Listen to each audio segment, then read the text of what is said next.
Welcome to Buckeye BackRoad Tales. I'm JMacMingo Books, your driver, showing you mysteries just off the pavement. Fear ride shotgun tonight. Let's cruise. Tale 1. The Chillicothe Chimera. You ever notice how the quiet places in Ohio don't stay quiet for long? The woods, the hollers, they remember things, and sometimes they bring them back. Let me take you to Chillicothe, down where the fog hangs low over the Scioto River, and the farms stretch out like dark quilts at night. Folks down there, they don't scare easy.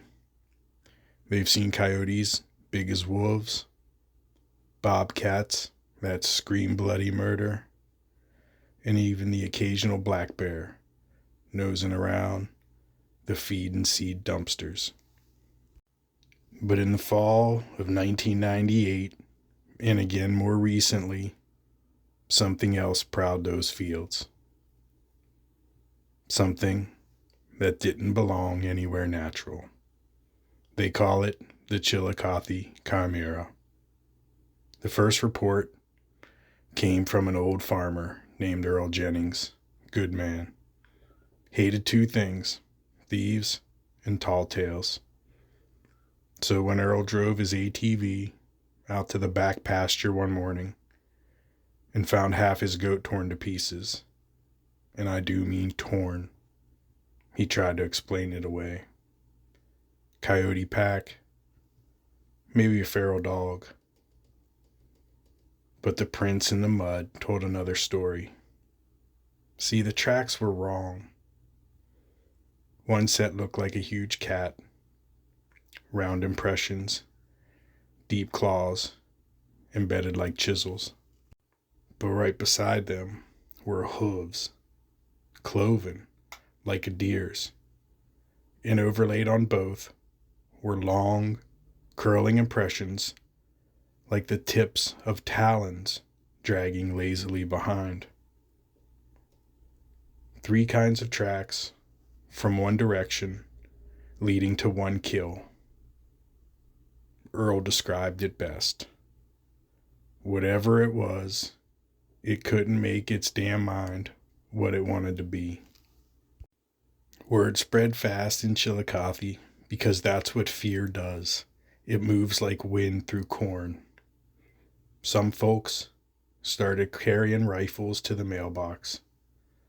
Some kept their kids inside after dark. And others, well, you know these types, others went looking. That's where Mason Caldwell comes in. Local bow hunter, tough as hickory bark. He swore he'd seen something strange a week earlier.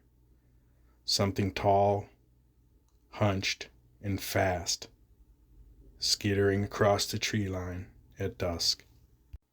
Looked patched together, he said, like it weren't finished. He went back out there one night with a spotlight and his old crossbow. He didn't stay long.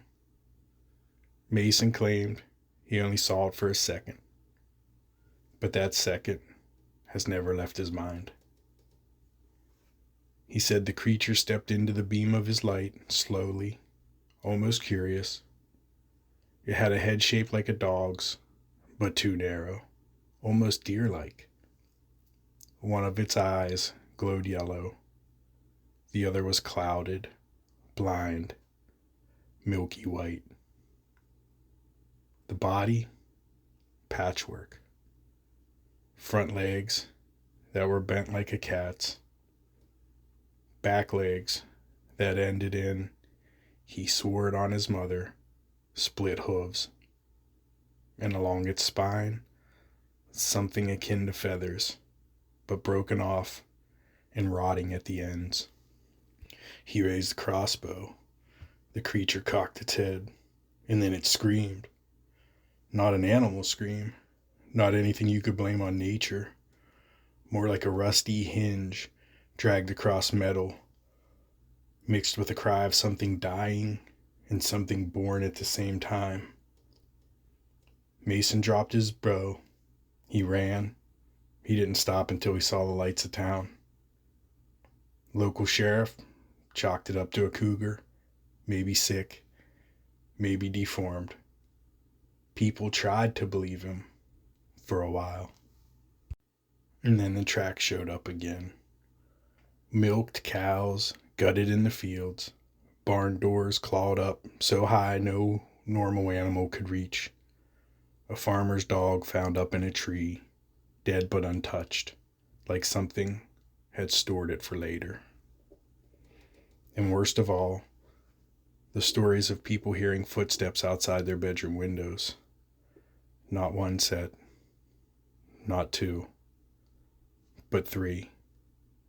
Soft pads, hard hooves, dragging talons, all just circling the house, slow, patient, like it was learning the place. Older folks in Chillicothe started whispering an older name, one that goes back before the town, before the county, hell, before even Ohio itself. A Shawnee legend about a creature assembled by the forest when balance was broken. A hunter of hunters, a punisher of trespass, a thing made from the parts of what people had taken too much of.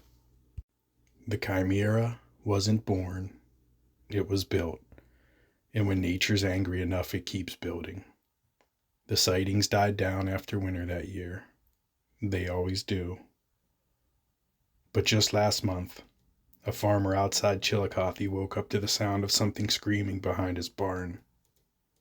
He found nothing dead, nothing destroyed, just prints, fresh ones, leading straight into the corn. Cat prints, hoof prints, talons. 3 sets, side by side, as if whatever made them still hadn't decided what it wanted to become. And the farmer swears, as he stood there listening, he heard something breathing inside the rows. Slow, wet, patient, not moving away, not running, just waiting. And he realized it wasn't the creature that wandered into his land. It was him who wandered onto its. So if you ever find yourself near Chillicothe after dark and you hear something with 3 gates circling your camp, pads, hooves, claws, don't wait around, don't look, don't speak, don't breathe, just run.